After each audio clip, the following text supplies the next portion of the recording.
Hello students, welcome back on Vanita Vishram Innovation and Research Center channel. Today I am going to present a topic of introduction on insurance. But before that, let me introduce myself. Myself, Dr. Himanshu Thhakar, Assistant Professor, Vanita Vishram Women's College of Commerce. Now, before I start with the topic, just a reminder, if you are coming here for the first time, please subscribe to this channel for all kinds of educational videos. And if you are a regular visitor on this channel, make sure to hit that like button, subscribe button and bell icon too, so that you don't miss any videos that are put on this channel. Now let us jump into the topic. So when we talk about insurance, insurance is a term that you must have heard many a times during your childhood, while watching television, while watching cinema. Insurance is a very common phrase that we hear a lot of times. So what is insurance basically? Now when you talk about insurance, you only consider that whenever a person dies, his or her family members will get some amount of money to sustain. That is what a general understanding regarding insurance is all about, right? Now insurance is not just limited to compensating to a person or to a family of a person who has met an accident or met an unfortunate event. It is much more and much beyond than that. So insurance, you can see it basically covers you against the risks. Now I'll try to take you in a slow manner, a systematic manner, to understand the concept of insurance. Now before I jump into insurance itself, just try to see and analyze these pictures. What do these pictures indicate? Now in recent times, for past so many months, everyone is wearing a mask, right? Why? To protect themselves from suffering from COVID, right? There's so much that government is putting a lot of stress on wearing helmets, tying up seat belts, wearing seat belts while driving a car. Why this is so? Not everyone who drives a car meets an accident every time. Not everyone who rides a bike meets an accident everyone. Not everyone who does not wear a mask gets a COVID-19. Then why these things are insured? It's just that there are so many unfortunate events that may take place in our life, right? So one way is to just avoid it, right? And when we try to avoid it, we just try to avoid the need of insurance. But tell me friends, even after wearing a mask, you can get COVID-19. Even after wearing a helmet, and if you meet an accident, there is a possibility that you die of it. Same way with the car accidents, that even if you are wearing a seat belt, still if there is an accident, you may lose your life. Because everything is uncertain. We never wished that such uncertain, unfortunate events happen to us. That's why we take all the care. But still, in our life, unfortunate events do happen, right? So few years back, when insurance was introduced into into Indian mindset, the people who had insurance notions in their mindset, it's a negative concept. It thinks about dying, it thinks about negative things happening to you. But you need to make sure that you understand this concept, because that will safeguard yours and your family members' peace of mind. Also, it will help you to make investments for your future. And if you understand the concept, if you like this subject, if you like this concept, you can even think of making a career out of insurance. Okay, so let us try to understand what is insurance. In broad terms, insurance is about a person putting a small amount of money into a pool with other people to cover, for example, some or all of the cost of repairing or replacing their valuables if they are lost, damaged or stolen, or to help pay compensation to a person if they are injured. So basically we are talking about certain events that we don't wish to happen, that but then they may happen. Like you keep your car outside, there is every possibility that it may not work, it will break down, it may get stolen, it may catch fire, right?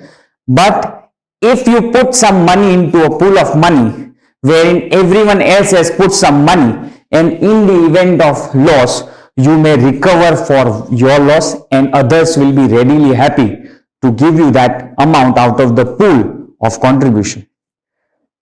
So here we are using, when you talk about insurance, the insurance is about the idea of pooling, which means people pay an insurance premium to an insurance company, but not all those people will make a claim. Means everyone thinks about or plans about that in case of unfortunate event happening to us, we will get a compensation, and for getting that compensation, a small amount of premium is paid to the insurance company, but not everyone who has taken the insurance will claim or will fall into an event that is happening to them which is uncertain. Let us try to understand this with the help of one image. I'll just skip this slide. I'll first explain you. See, here there is a community. These people are having houses, their own houses, right? Now, there is every possibility that any of the house can catch fire, and the house owner will lose all the money invested into the property. Now, as such, the event may happen to any of the house, right? No one is sure, they don't know in whose home or house the fire will take place, and that person will lose all the savings, all the money on the property. So what they do is, they prepare or they contribute to one insurance pool a very small amount of money, right? And they put their money into it. And what happens is, in case of the event of fire, the one who has suffered will be able to recover the loss made. Isn't it a good concept? It's a noble concept, wherein everyone is trying to safeguard their interest, and somehow for the unfortunate, they can survive even after such unfortunate events just because of the insurance. So insurance is all about a group of people or a community sharing risk. It's a community concept. Everyone tries to contribute to the community. In this sense, insurance is a community product. Through an insurance company, people in the community pool their premiums to pay the claims of those insured with that insurance company.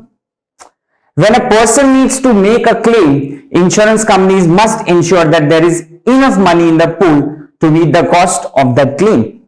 Insurance involves a large number of people paying a small amount of money to make sure that the few who need to make a claim are covered. Means after making a small contribution by all, the one who has suffered gets enough money to recover whatever losses has taken place. Right? So this is the concept of insurance, and this is how insurance is such a noble risk sharing concept wherein everyone has a win-win situation. So most people own something valuable such as a car, house, jewelry, two-wheeler or a business. They also have other valuable things such as their health and their ability to work. It is important to protect what is valuable. One of the ways people protect what is valuable is by taking out insurance. You can protect your valuable things, right, with the help of insurance. So, the advantage of having insurance is that it allows the community to pull risks. This takes away the need for people to pay the full cost of loss or damage on their own, which in some cases could, if it occurred, leave people in great financial difficulty. Right? You buy a new car and on the second day itself, it gets stolen or you lose your car. And if you don't have insurance, your total money is gone. But if you buy a car and you pay small amount of 10-15,000 rupees as an insurance premium, in case you lose your car, you get a brand new car at just a cost of 15,000. That is the insurance premium. So that way it protects you, right? In all kinds of financial crunches, it will help you, right? So let us talk about insurance, history of insurance. Now, In about 5000 BC, instead of putting all their property in just one boat, Chinese traders spread their goods over several boats. Now, as such, we don't know exact, beginning of insurance. Again, just like COVID-19, we find some traces of insurance in China itself. So it all started in China, right? With first way of insurance was marine insurance, right? Why this happened or how it progressed? If one boat sank, no individual trader went broke. If two traders spread their goods over two boats and one boat sank, each would lose only half of their goods rather than everything they owed. Each of these traders had to sell their goods far from home. Now, to understand this concept, I'll show you the diagram. Just focus on what is written here. The only way they could get their goods to the buyers was by boat. Many risks were involved in sailing the boats from port to port.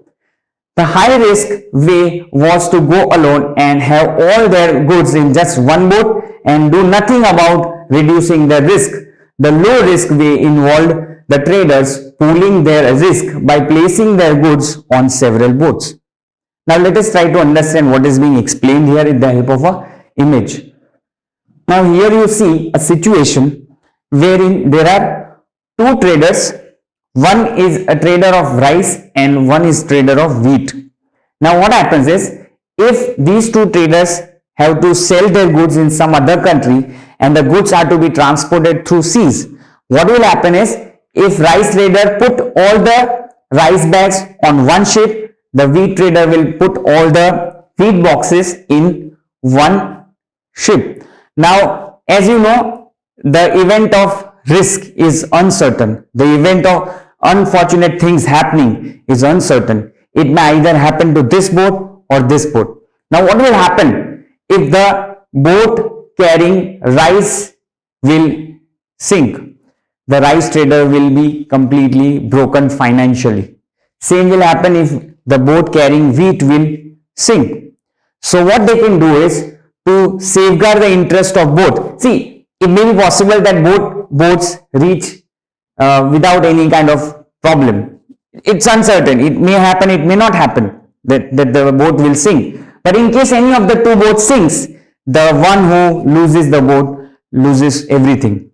So what can be done here is, rather than putting all the rice or all the wheat into one boat, you can share half of the rice in one boat, half of the wheat in one boat, and similarly in the other boat. So thereby what will happen is, if both the boats reach to the destination without sinking, fine, both are at the same level. But in case any of the boat sinks, now both the traders will be happy that at least half of the goods are safe, and they will not be totally financially broken here, right? They will suffer a loss, but that will be lesser as compared to if they have kept everything in one boat. This is what insurance is all about. You are ready to sacrifice a small amount of premium just to make sure that you don't lose a very big amount, right? And everyone is happy after taking insurance, right? The one who has suffered the loss and the one who has not suffered the loss. Because even after just paying small amount of premium, and if the event of loss does not take place, at least you have peace of mind that I had insurance. In case of event of loss, I could have got the compensation. So sharing the risk of losing goods was an early form of insurance. In the high risk situation, the boat might not make it and the one trader could lose everything and go broke. In a low risk situation, even if a boat did sink in the rough seas, each trader would only lose a portion of their goods and none would go broke. That's it. That's what I've explained you with the history of insurance. Now, let us try to understand important points of insurance. So, insurance is all about people each pooling a small amount of their money to reduce the risk of them being financially impacted if, for example, something valuable to them is damaged, destroyed, or stolen. So they just pay a small amount as premium, and they are, rest assured that if this thing happens, that their valuables are totally damaged, destroyed, or stolen, they get a full compensation for it. So it can also include pooling money to reduce the risk of someone being financially impacted if they are injured at work or in car accident. Same way, just like your assets are your valuables, your life is valuable too. And in that case, you can also cover life with the help of insurance. To help explain in insurance, terms such as risk, premium and claims need to be explained or understood. So to understand what is insurance, you need to understand certain points like risk, premium and claims. There are certain risks which can be covered under insurance. There are certain risks which cannot be covered under insurance. And depending on the risks, your premium will increase or decrease, right? And ultimately, you can be compensated in the form of claims, right? So what is a risk? First, let's try to understand risk. So risk is a word that is used often by insurance companies. In insurance, risk means the chance of something unpleasant or unwelcome happening. The unfortunate event, I'm continuously referring to it. So that unfortunate event, that is the risk. The chances of that unfortunate event happening is called the risk in terms of insurance. Risk is the chance that something valuable to a person might be lost, stolen, damaged or destroyed. It can also mean the chance of a person being injured. One of the things in insurance companies do is to work out the cost of insurance premiums by assessing and pricing risk. In other words, putting a financial value on the risks.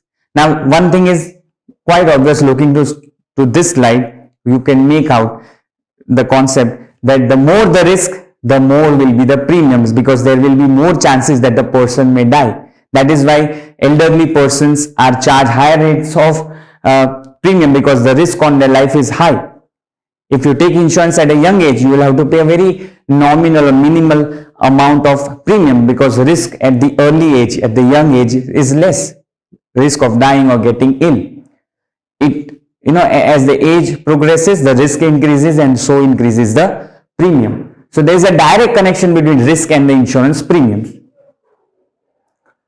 Assessing and pricing risk involves working out the chance of whatever is insured becoming accidentally insured, lost, damaged or stolen, and how much it will cost to repair or replace what is insured. The chances of loss happening will increase. That means the risk has increased and so increases the premium. Suppose you buy a car and you want to take insurance. That insurance premium will be around 10,000. Suppose you install a CNG kit into your car, then the chances of your car catching fire increases, and then so the risk has increased for catching fire, and so the premium will increase from 10,000 to 15,000. So as the risk increases, your premium will also increase. Working out how much it costs to pay claims and how often people are likely to be injured or have their property lost or damaged is a very important part of an insurance company's work. This is called pricing risk, right?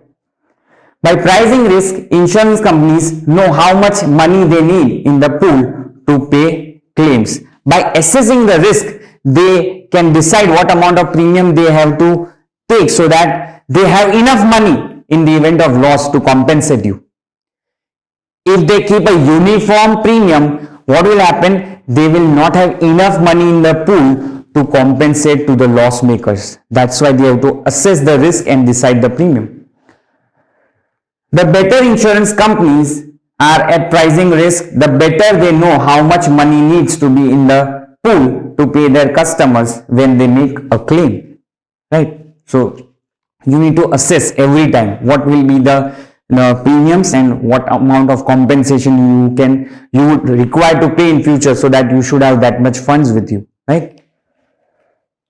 Now let's talk about the types of risk. As I discussed with you, there are certain risks which can be covered and certain risks which cannot be covered. Financial risks are the risks related to money. In case of an event happening and impacting you financially, that is a financial risk and that can be covered. Non-financial risks, there are certain non-financial risks, but it can again be covered financially. For example, taking health insurance, right? It's a non-financial risk. You cannot assess the kind of health you have, health problems you're facing, but because of it, if you are losing some financial opportunities, you can get compensation for that. Static risk, certain risks are always there, and so they are called static risks, right? For example, the risk of a person dying is a static risk. It can happen anytime, right? So it's a static risk. Then another is dynamic risks. The risks, keep on changing depending on the situation, depending on the circumstances. You generally associate the risk, putting your money in stock exchange, because it's so volatile, so dynamic, that the risk is also dynamic. Fundamental risk, the risk that you can measure. You know exactly how much risk is there. So that is a fundamental risk. Then comes particular risk. You can associate that this kind of possibilities are always there, right? Getting a thief into a house is a particular risk. You can always have definition for it. You can define it. So that becomes a particular risk. Then pure risks. A pure risk is something, for some certain events, right? Either or. For example, when you toss a coin, it can be either heads or a tail, right? So that is a pure risk. So in that case, insurance will not give you any kind of support. Speculative risk, risk of betting and gambling, it is speculative. Personal risk, every person has his or her own level of risk, the kind of body and with the kind of lifestyle. So this is called personal risk. Then property risk, risk associated with the properties. Liability risks, that in case of something happening or your act may lead to a liability rising. For example, if you get involved into an accident and the other person has suffered a loss, then you may need to compensate. Third party we can call. Now we talk about a terminology called reinsurance. You understood what is insurance? That is paying a small amount of money to be safeguarded against any unfortunate event that may take place in our life and to get compensation for the same, right? So that is insurance. Now what do we understand by the term reinsurance? When the insurance company insures the risk with some other insurance company, it is called reinsurance. See, insurance company, you have gone to insurance company, you have taken the insurance, but insurance company thinks that the insurance risk is higher. It goes to another company to take insurance on your life.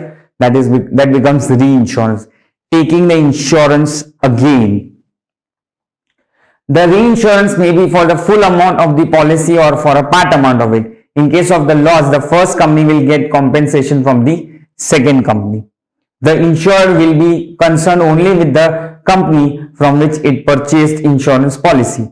Reinsurance is between insurance companies only.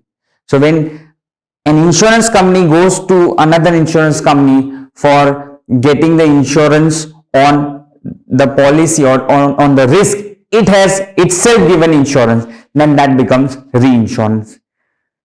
There's another concept called double insurance.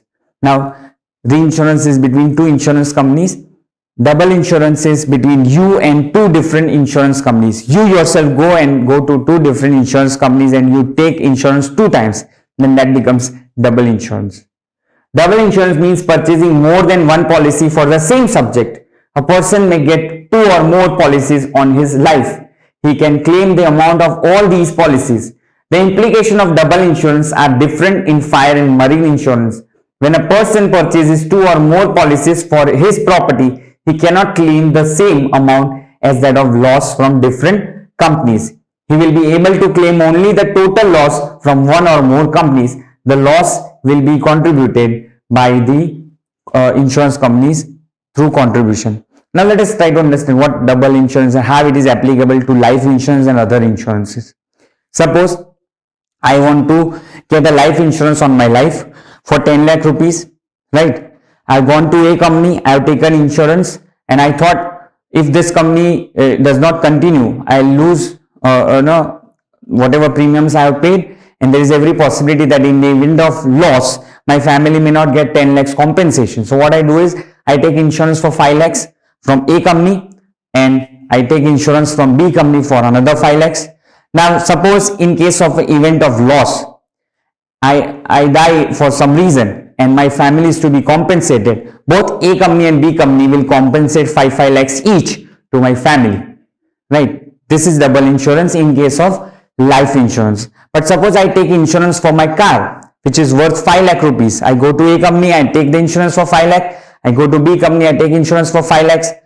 In case of loss, if I lose my car, if the car is stolen, then I cannot claim 5 lakhs from A and B. In that case, this will become a business for many to take insurance and get compensation. You lose your car for 5 lakhs and you get 10 lakhs in return. This is not allowed in case of general insurance. You can see other insurances other than life insurance. We can call it general insurance.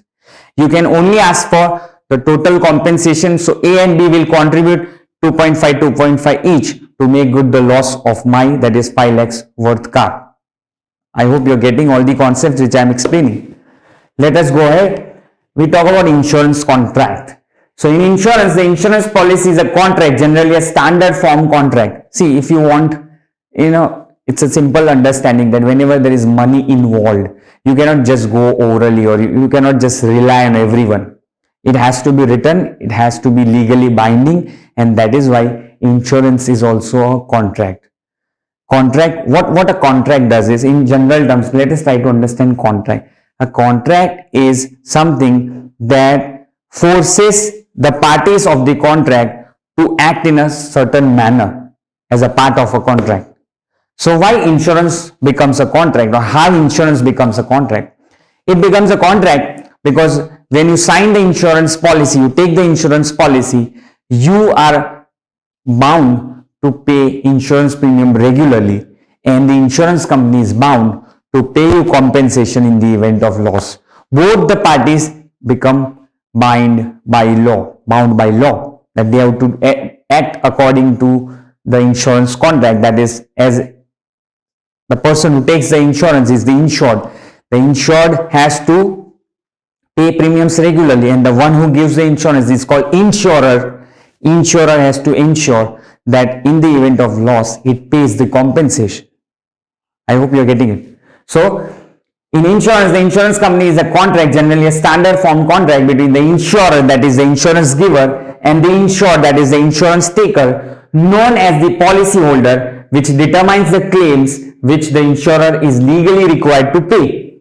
In exchange for an initial payment known as the premium, the insurer promises to pay for loss and caused by perils covered under the policy language. Right?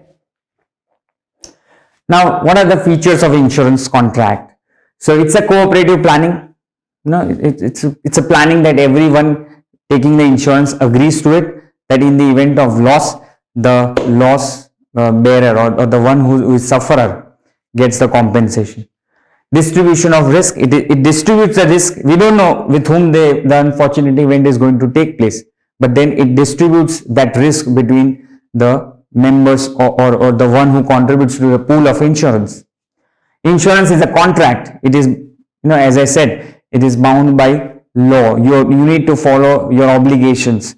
That as an insured, you need to pay the insurance premium, and as the insurer, the insurance company need to pay the compensation in the event of loss. Consideration. It is always against the consideration. You act, and in favor, you can expect the act from the other party. That is, if you pay your premiums regularly, then you can expect compensation in return. That is, your insurance premium is consideration. You pay the consideration and then you can expect a compensation in the event of loss. If there is no consideration, there is no obligation on the other party to continue the contract. It can terminate, it cannot, it will not give you the compensation in the event of loss if you don't pay the consideration. Protect against the risk, it protects against the risk. It is regulated by law. As I said, it has to be legally binding. Financial matter is involved, so when money is involved, it has to be legally binding. It is not gambling. We are not here for making profits, right? We are here to safeguard ourselves in the event of loss. That is why it is not gambling. It is not a charity. No one is doing any favor to you. In case of an event, you are getting the compensation just because you are insured to pay regular premiums, and that's how you can ask for compensation as your right and not as a charity. Insurance company is not doing charity. It has entered into a contract and it is bound to pay to the person who has suffered the loss. So it's not a charity, right? Benefits to economy. What are the benefits of insurance? It benefits a lot, right? To the economy, there is rapid investment. People buy insurance as a saving. So investment increases, the money flow increases in the economy. It improves the quality to life. If there is insurance, people buy latest gadgets, expensive cars and everything. So because there is insurance, they are safeguarded. If they buy such things, in the event of loss, they will get compensation. If they don't have insurance, they may not buy such things, and so the quality of life will not be that good. Competition will bring consumer friendly products. There is a competition going on. There are so many insurance companies, so insurance companies bring consumer friendly products. There is a large scale mobilization of funds. Insurance and reinsurance facilities to major projects. Projects do get insurances, right? It also benefits to government, long-term funds for infrastructure, long-term debt market instruments available, increased employment opportunities and compensation. It's a sector as such. Insurance has become a sector in India. So it has created lots of employment opportunities. Reduce financial burden of rural, social and backward classes. Contributions in calamities, that is sharing of social responsibilities. And what are the benefits to consumers? So superior quality at lower prices, wider choice of product, world-class service to the consumer, increased penetration of insurance. These are all advantages or benefits to consumer. As an employee, human resource development, you get the job and you can make career out of it. Exposure to state-of-the-art practices, greater job opportunities, higher remuneration, professional and management practices. Essentials of an insurance contract. So if you want to enter into an insurance contract, what are the essentials, right? So there has to be offer and acceptance, right? Insurance company offers you that we are ready to give you insurance through a form. You fill the form and you sign on it. So they offer you and you accept. So there is offer and acceptance. Consideration, you pay the premium, so you're given the consideration. Legal capacity to contract or competency, you should be competent enough, that is, you should be a major person, 18 plus, you should be of sound mind, right, to enter into, just like any other contract, you have to be competent enough to get into a contract. Consensus ad IM, that is, you should not be forced to get into an insurance contract. It should be at your will that you decide that you want to get an insurance and you are taking it. Legality of the object of insurance should be legal, right? If you take an insurance that India will win the match against Australia, right? If it loses, you compensate me. That is not a legal object. That is gambling, right? That is betting, right? That is not insurance. Essentials of insurance contract, elements of special contract relating to insurance. Now, we talk about essential elements that every insurance contract must have, and we talk first about the life insurance. There should be utmost good faith, that is, you being the insured and insurance company being the insurer.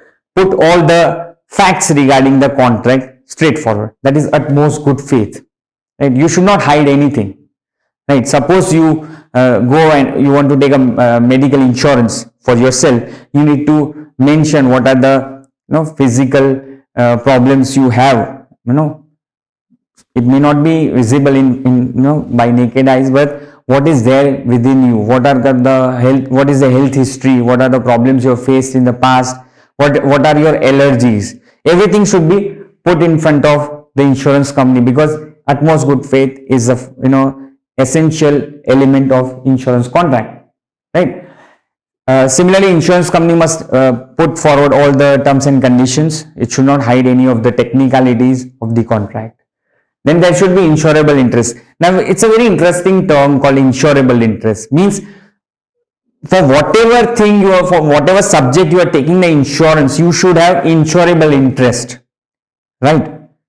Insurable interest means you should have financial involvement into that subject.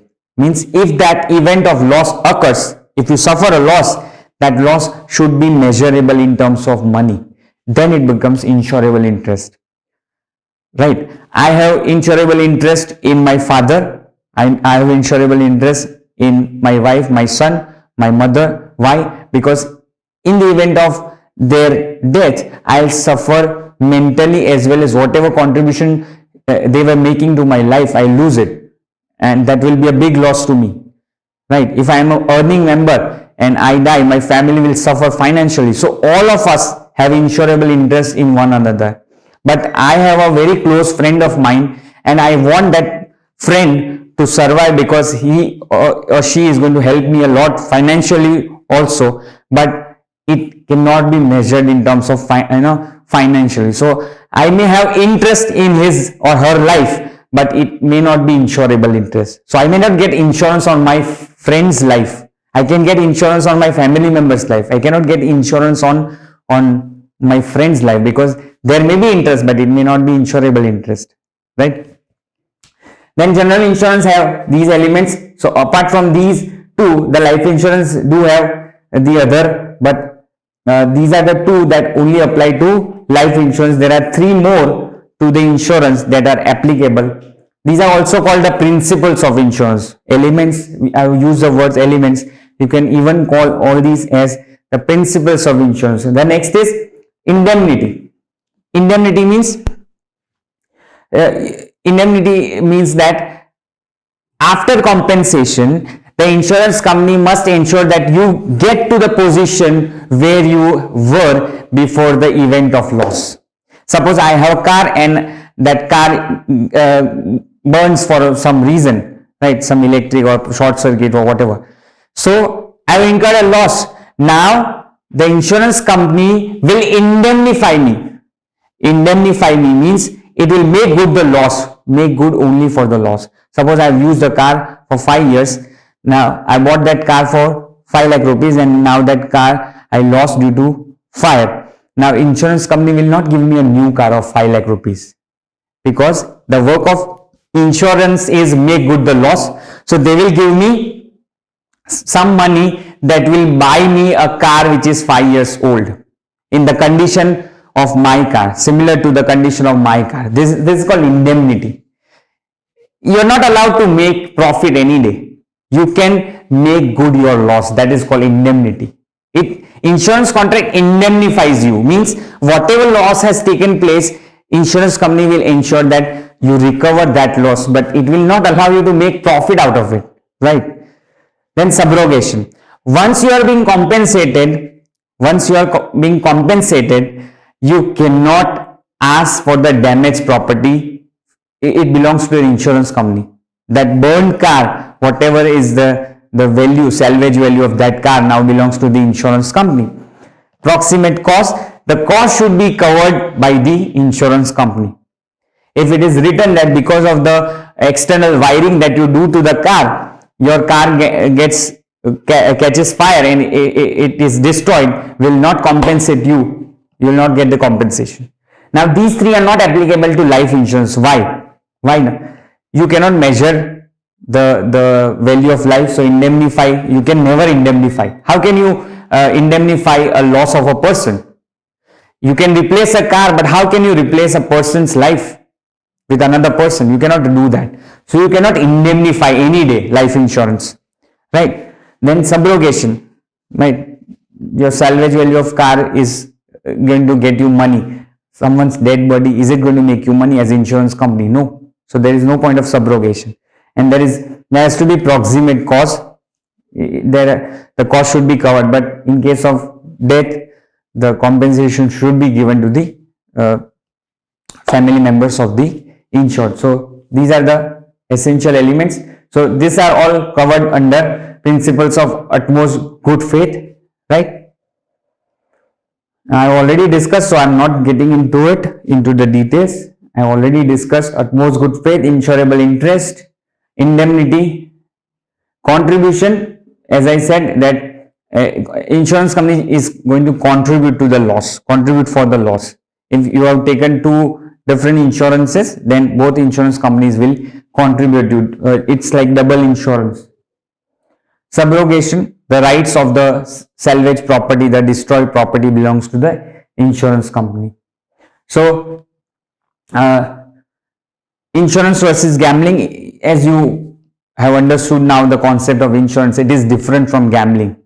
Insurance is a contract wherein you get into a contract to safeguard yourself against any unfortunate event of loss happening to you, whereas gambling is to earn profit. It's a wrong intention of earning profit and thereby getting into it, right? It is legally binding. It may or may not be legally binding depending on the laws, but generally insurance is for the benefit of the society. Gambling is not for the benefit of the society. So types of insurance, there are basically two types. For some reason the images are not displayed here.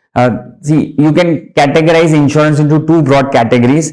First one is life insurance and other is general insurance, wherein you include all the other insurance, fire insurance, marine insurance, property insurance, etc., etc., etc. Right? So in life insurance, you try to cover the life and you compensate in the event of loss, that is the person dying, to the family members. Here you compensate for the loss to the person who has taken the insurance for whatever property is lost. Okay, so that's it for this video. I hope you have enjoyed, you understood the concept of insurance, the basics of insurance. I have explained to you right from the beginning how it starts, what is the concept of insurance, why it is necessary to have insurance, what are the principles that guide insurance, how insurance premium are decided on the basis of risk, and everything I have tried to explain in this video. I hope you have understood it. I hope that in case you don't have any insurance policy, you get an insurance as early as possible, because it's very important part of our life, right? So that's it for this video. Please hit the like button, right, and share this video with all those people who don't know insurance as in depth I have explained to you, right? Share to your friends, family members.